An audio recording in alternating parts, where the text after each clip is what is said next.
Courtland, Sutton, Rashee Rice, and Emeka Egbuka are all top plays this week. We reveal our full wide receiver fantasy rankings for week 8 on today's episode of Locked On Fantasy Football.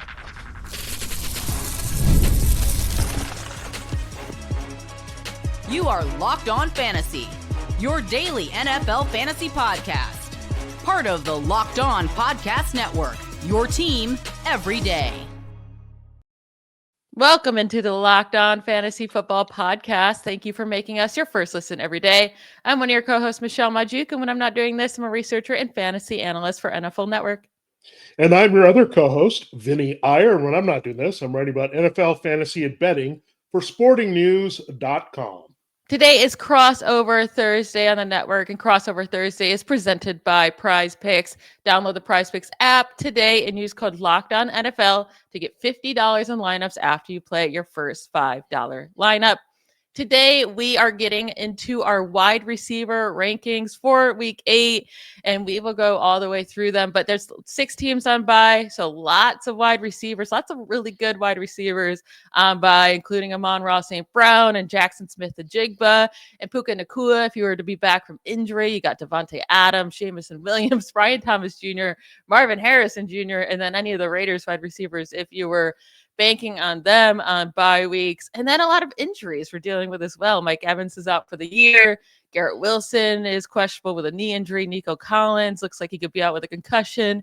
And we're still confused about Terry McLaurin and Deebo Samuel if they'll be here. So it's getting a little hard here at wide receiver to fill all those spots on the roster. So hopefully we can help you do that today. Starting at the top of our rankings, Jamar Chase, obviously. Then Justin Jefferson, then CeeDee Lamb. Those are actually our top 3 in exactly that order for each of us. But then at number 4, I have Emeka Egbuka against the Saints. I just think he's going to be incredibly consistent, especially now that Mike Evans is gone. You have him a little bit lower at 10, but I know the last 2 weeks have not been great fantasy outputs from him, but week 6, he got hurt, right? Early. And then week 7, he had 12 targets. It was just a weird game where they couldn't connect, he and Baker Mayfield. But he's going to get the targets. They'll find that connection again. He was open like nonstop last week. Yeah, I mean, he is still their number 1 now. I mean, Chris Godwin, they're not feeling good about his return. Jalen McMillan, who knows at this point? Mike Evans is down. Looks like the next best receiver is Tez Johnson. He's kind of the big play threat. Egbuka was the big play threat, but now he's settling into a regular role where he has to be the go-to guy. There's no other options here for this team, and it's basically him, Cade Otton, and a little bit of Tez Johnson down the field. That's where Baker Mayfield is throwing the ball. So, look, Egbuka has been fantastic. I mean, it's a tight race for Offensive Rookie of the Year. I think you put him and Tyler Warren in there. Jackson Dart is probably getting a little buzzed for what he's done with Cam Scadaboo. But look, in terms of a rookie receiver coming in and having big impact, Egbuka's right there with a lot of the best we've seen. He was on an unbelievable scoring tear. There was no way he was going to keep that up throughout the season. But now he settles into more of a busy target role, much like Rome Odunze has with the Bears. So I really like Egbuka this week against the Saints. And look, the Saints, we'll see if they move one of their corners. Alante Taylor could be on the move after this week. They're just not good in the secondary period anyway. Yeah, I get you. And then with our number 5, my number 5 is Rashee Rice against the Commanders. You have him at 6, so instantly in his second game back, he's all the way ranked up there for us. But week 1 back, he scores 19.7 points in half PPR. And gets 10 targets. He scores 2 touchdowns. The receiving yards weren't super high, but like the targets being there and him being utilized around the goal line, and then for him to even get to like rest towards the end because they were destroying the Raiders. He's just going to be a weekly obvious play, and the Commanders are a good matchup too. They're allowing the 10th most points per game to wide receivers. So start your Rashee Rice. Yeah, he's good to go. I mean, the question is going to be the volume. Again, you get the Commanders with Marcus Mariota, but maybe to help the Chiefs be competitive, looks like Terry McLaurin and Deebo Samuel are trending towards a return, but we've heard this before with Dan Quinn, so don't hold your breath. But if they return, then the game should be a lot more competitive. It's Marcus Mariota out there with Jalen Lane and Robbie Chosen and some of these other dudes. They're in trouble, right? It could be a carbon copy of the Raiders matchup. So let's hope that Rashee gets the opportunities, but he's definitely a go-to guy in the red zone. So even if he doesn't have a high volume, he can score those touchdowns as kind of the big slot target. I think he's a little bit more preferred in that area than Xavier Worthy is, and maybe at this point Travis Kelce as well. Yeah, absolutely. Now, our 4 through 6 are pretty similar. So again, at 4, I had Egbuka, 5, Rice, and then 6, Courtland Sutton, and that's against the Cowboys. And then at number 4 for you, you have Courtland Sutton up there, Drake London at 5, Rashee Rice at 6. I have Drake London at 7, so not far behind you. But Courtland Sutton has such a nice matchup, and he's the lead guy here with the Broncos. It's a smash play this week for him. And with Drake London, like, it's going to be interesting, right? Because he's getting so many of the targets. The Dolphins actually aren't giving up very many points to wide receivers because they're getting destroyed on the ground. And we expect Bijan Robinson to absolutely destroy them. So I am a little bit nervous that Drake London could disappoint us this week, but I still have him ranked high, and you're still going to have to start him. Yeah, Drake London is just a guy that Michael Penix Jr. needs to get on track. And I always like playing this Falcons passing game in general at home.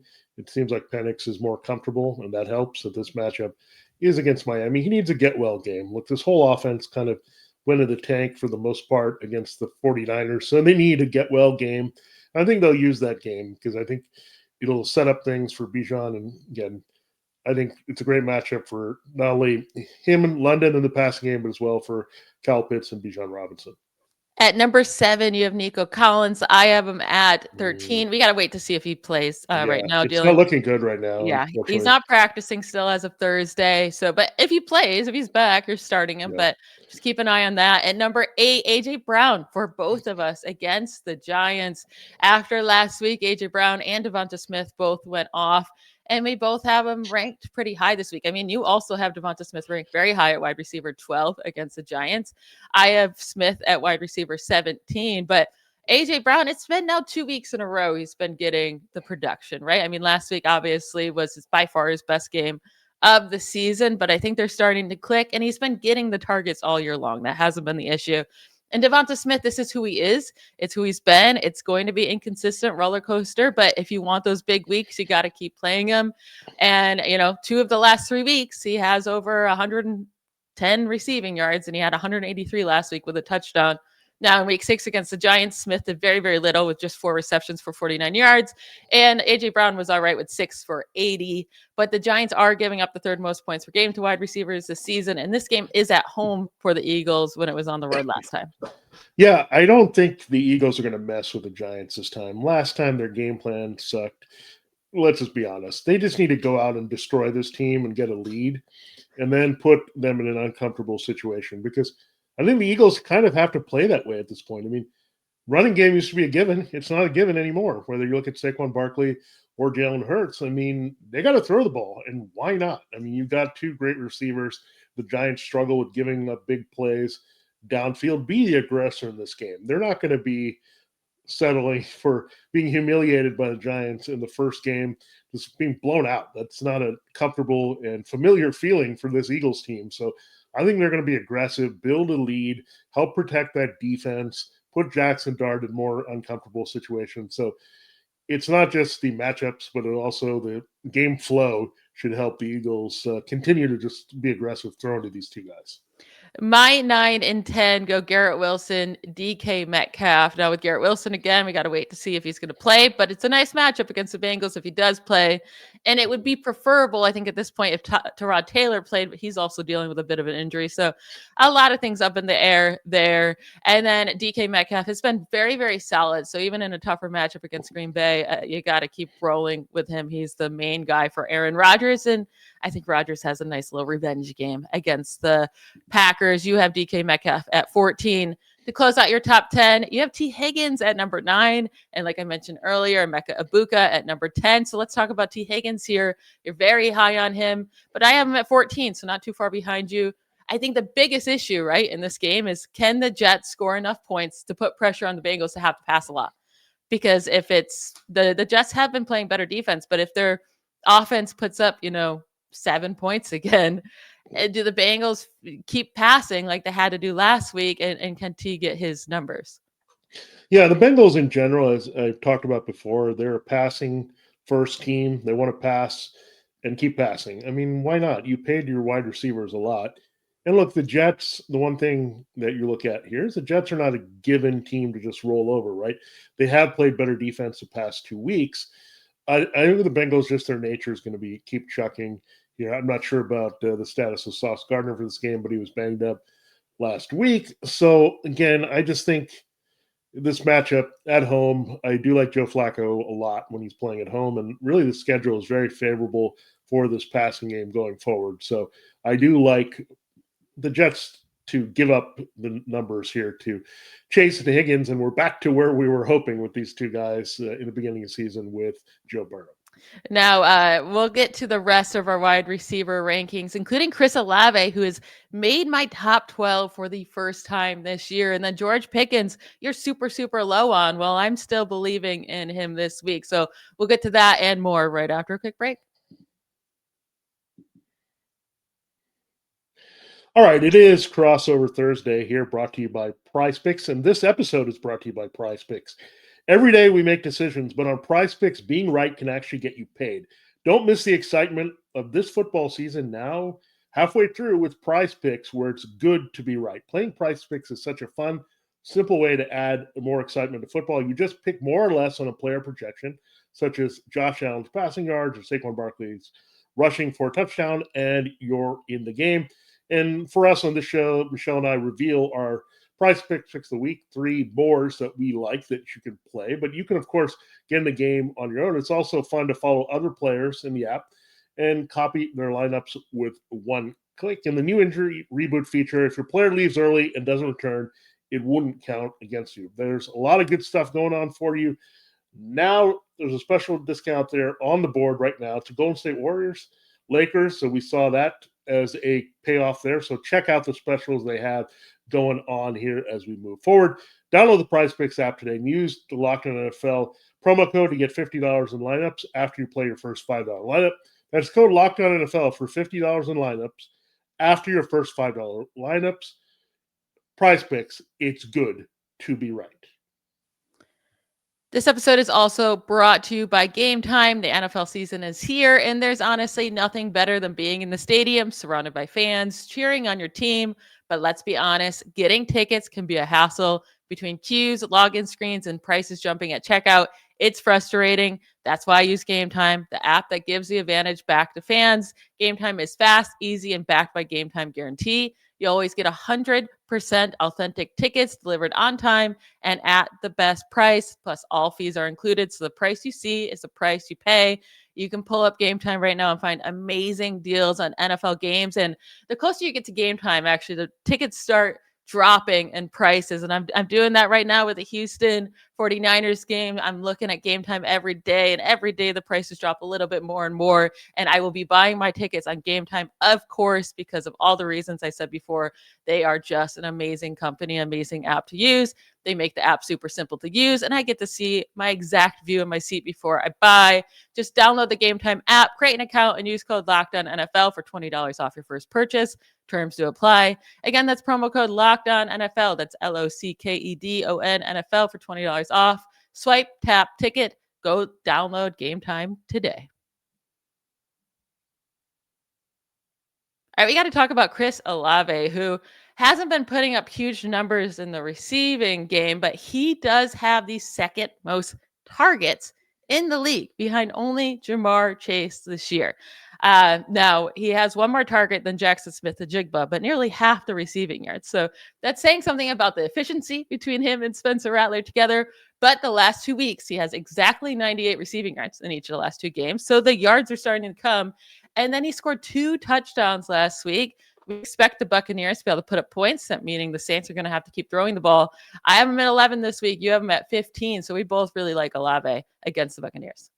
Yeah, what I like is they're relentlessly passing to him. And I think Kellen Moore, you got to credit him for that. I mean, with Spencer Rattler dealing with his interceptions, turnovers, all that good stuff. Like all that bad stuff. But when you're looking at it, he's trusting the quarterback to push it downfield. And you have to for them to be competitive. They just can't roll over and get loose to these teams, right? That's why you're not seeing the Alvin Kamara checkdowns or Juwan Johnson stuff, right? They're being aggressive with Spencer Rattler for better or for worse. And that's helped Olave. It's helped Rashee Shaheed in the right matchups downfield. Now, the interesting thing is, what will they do here. The trade deadline is coming up. Olave and Shaheed are on the block here. So I guess it does help them to showcase Olave a little bit more. Maybe they've been doing that for a reason. But in this particular matchup, it's pretty good here. I know Jamel Dean has been on fire playing corner for the Bucs, but again, Olave is just getting so much work, and he's the go-to guy right now that I think he'll have an easier time to get going in this game than Shaheed will. Now, your wide receiver 11 is Rome Odunze. And I mean, a couple weeks ago, we were consistently ranking him in the top 6, 7, right? Like, because he was on fire through the first 4 weeks. Last 2 weeks, though, he has been pretty much non existent coming out of the Bears bye week. 4.2 points in week 6, 4.1 points in week 7. The touchdowns haven't come to him, and he only has 2 receptions in each of the last 2 games for 32 yards and 31 yards. But we're saying he should be able to bounce back against this Ravens defense that's been struggling, allowing the 4th most points per game. But you're super bullish on him at wide receiver 11 this week. Yeah, the Ravens, I don't think they can suddenly fix all their secondary issues. And I'm also very hopeful it's trending in the right direction here with Lamar Jackson. He's getting in limited work in practice. So if he can play, that's a big difference here for the Bears because, again, it becomes a more competitive game. They're going to have to put up points. They're going to have to put the ball up in the air a little bit more if he's in there. So I do like that. I don't want them to have a rollover where their defense just kind of goes through the motions, much like it did against the Saints, right? They just kind of skated by on that game with a running game. That's fine. But, like, I want to see them open it up. They have all these weapons here. I think it's also a great matchup for DJ Moore. We'll talk about that later. But Odunze has to get going. They need Caleb Williams to get going here. They're 4-2. It doesn't seem like that when you just consider that what the Bears have done. But they are a good team, and they can put it all together offensively in this one. So I'm hoping the Ravens have not fixed too much for their defense. We'll see. I don't know what they've concocted in the lab to see if they can suddenly put duct tape on everything, but they're not going to be able to fix anything coming out of the bye. And the main thing is I think they'll get better against the run. I think that thing you can do. Like, you can make some adjustments there, but it's really hard to get better against the pass, and that's what I'm hoping for here with the Bears. Yeah, I hope the Ravens haven't fixed up their defense too much. It's fun to have fantasy points against them and just, keep scoring on the other side, Ravens, with Lamar. Yeah. Now, our wide receiver 12s, you have DeVonta Smith. We already talked about that. I have George Pickens against the Broncos. I get it. It's a tough matchup against this Broncos secondary, but Pat Surtain can't guard both CeeDee Lamb and Pickens, and I get it. They'll put Lamb in the slot more, and that's why we feel better about Lamb. But I still think they'll move Pickens around too, so he'll get his opportunities. And I'm not willing to just put him. You have him real low, wide receiver 27 this week. Yeah, I just don't think 2 things are going to happen here. That I think Lamb can be moved around, as you mentioned. Pickens is more a vertical, straight up outside receiver. That does not help his chances here. And as soon as CeeDee Lamb returned, CeeDee made the big play. He had the long touchdown. He got the love from Dak Prescott, and Jake Ferguson didn't stop getting love. He was still produced in that game. So I'm a little bit worried about Pickens in this particular matchup. I'm also worried about the pass rush against the Cowboys' offensive line. Like, I don't know if Dak is going to have a lot of time to sit back there and throw the ball downfield, and that's going to hurt Pickens' value. So I'm just concerned. I think you just have to temper expectations. I still think you have to play him. It just depends. Like, I don't know if he's a wide receiver 1 this week. I have him as a wide receiver 3. Watch, he'll finish somewhere in the wide receiver 2 range. But that's usually what happens. But just be buyer beware. DFS, I would avoid George Pickens this week. Yeah, I think that's very fair not to pay up for him in DFS. And maybe I can move him down a couple spots. But like I mentioned, there's a lot of buys, a lot of injuries. Yeah. So maybe a couple of these guys I have right behind him, like Nico Collins, if he plays. I have T. Higgins at number 14, Rome Odunze at 15, Michael Pittman Jr. at 16, where you have Michael Pittman at 13. Nice matchup against the Titans there. DeVonta Smith at 17. And then Jordan Addison I have at 18. You have him at 21. But I think Jordan Addison's a guy that's just a must play, and he plays on Thursday Night Football. But since he's been back, he's been a very solid wide receiver too, averaging 14.4 points per game. But it's each week, it's over 12 fantasy points in half PPR. It's 13.4, 12.6, 13.3. And in 2 of those 3 weeks, it's been over 100 receiving yards. So I really like Addison moving forward, as long as Carson Wentz is there, I should say. But Carson Wentz is playing tonight. Yeah, I mean, however you look at it, he's going to be the consistent number 2 target. I mean, he's really, since he's come back, I mean, TJ Hawkinson has kind of disappeared as the 2 target behind Jefferson. So Addison has ascended back into that role where you look at this offense. I mean, when Jefferson's covered, Addison's going to be the next look. He's also doing some damage in the slot. The Chargers are vulnerable. We know that. They're okay against the pass, but it's not like they can shut down teams. So I think Wentz keeps Addison going here. I think it'll continue with J.J. McCarthy whenever he returns. I think Addison is just too good of a receiver to not do that. It's also a return to Los Angeles where he once played at USC after he transferred from Pitt. So a little bit of a homecoming there for Addison that could help him in this game as well. Now we have to figure out which of these Chargers wide receivers we want to play, and we have them ranked pretty closely for all three guys. So we'll get to that right after a quick break.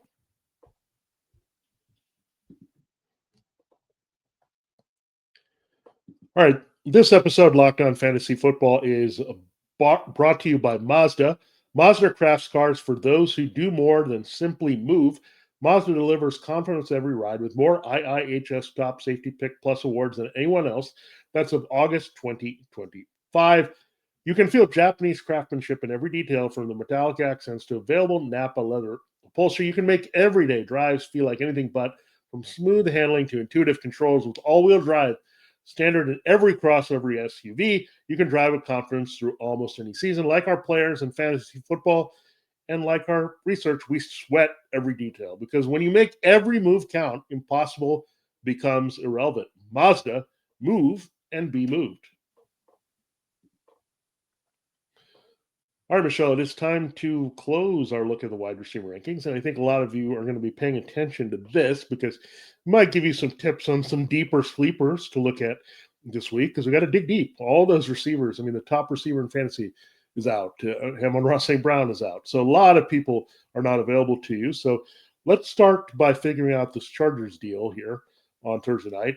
McConkey, Allen, Johnson. Who do we like the most against this Vikings team who just got torched, by the way, downfield by the Eagles duo last week? I actually have all three ranked back to back to back, and it's because they're all confusing. But I prefer Keenan Allen. I do. In terms of safety, I have Keenan Allen 22, Quentin Johnson 23, Ladd McConkey 24. Ladd McConkey's been pretty disappointing pretty much the whole year. Keenan Allen actually has the tied for the fourth most targets in the league this year, and he can come down with a touchdown in any given game. And then obviously Johnston has the highest ceiling of the group, where he could just absolutely go off, and he's pretty trustworthy to get a touchdown. It's been majority of games he comes down with a touchdown. So I definitely prefer it that way. But you have Ladd McConkey at 16, Quentin Johnston at 17, with Keenan Allen down at 23. So we're pretty different there when it comes to McConkey and Allen. Yeah, it's so hard to figure out every week. And then you had the curveball of Oronde Gadsden, too, being involved for a big game.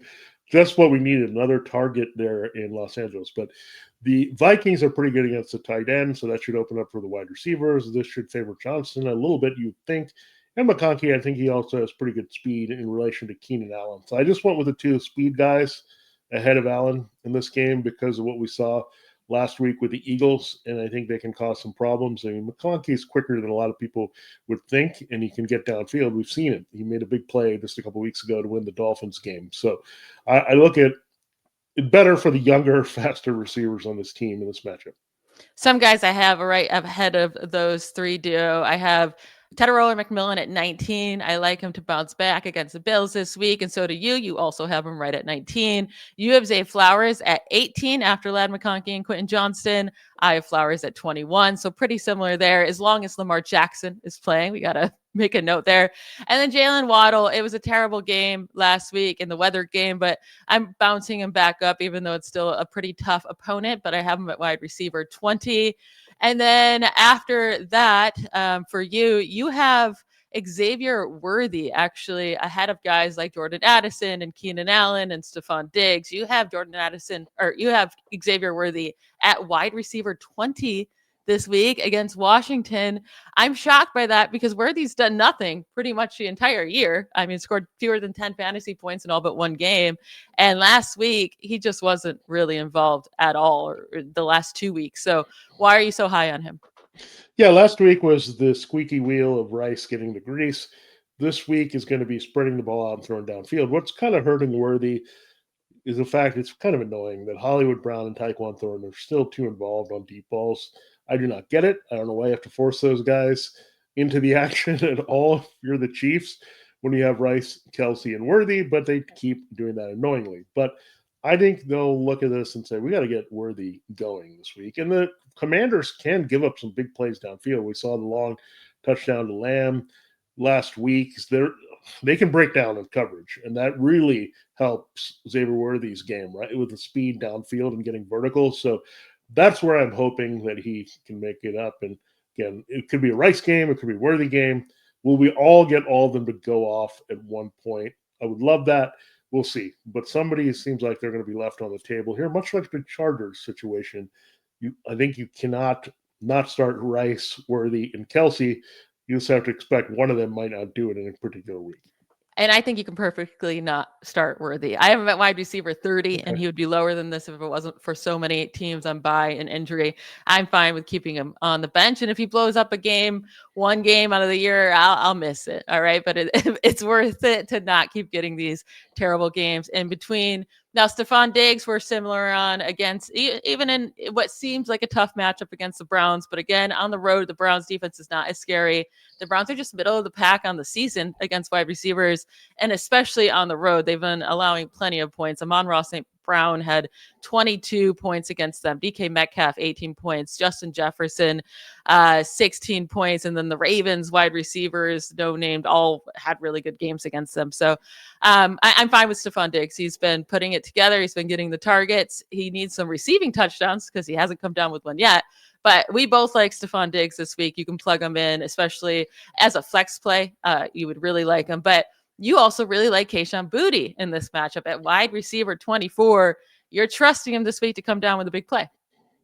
Yeah, I mean, the Browns do give it up on the road, and that's a big difference. They're just not the same defense on the road, and the Patriots are just well constructed in their offense right now with Drake May. He's on fire. Like, he's totally locked into the deep passing game here. I don't think that's going to change all that much against the Browns at home. Like, yeah, I think if you're a little bit scared of Cleveland's defense, I wouldn't be. I mean, a lot of Cleveland stuff happens against lesser offenses as well. I mean, they destroyed the Dolphins, but the Patriots are not the Dolphins. They're put together.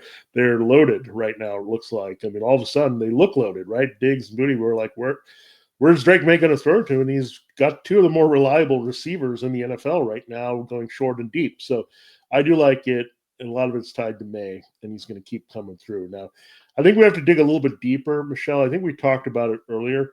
I'm looking at the matchup. If you're desperate, I think you can look at Josh Downs. Let's see if he clears the protocol to play. Alec Pierce, they have great matchups there. If you're desperate, the other thing you could do if Nico Collins is out, you could look at Jalen Noel a little bit. He's a slot guy for the Texans. He would be a guy that you could look at. But two more guys that I like here that Michelle may be cooling off on. Darnell Mooney versus the Dolphins.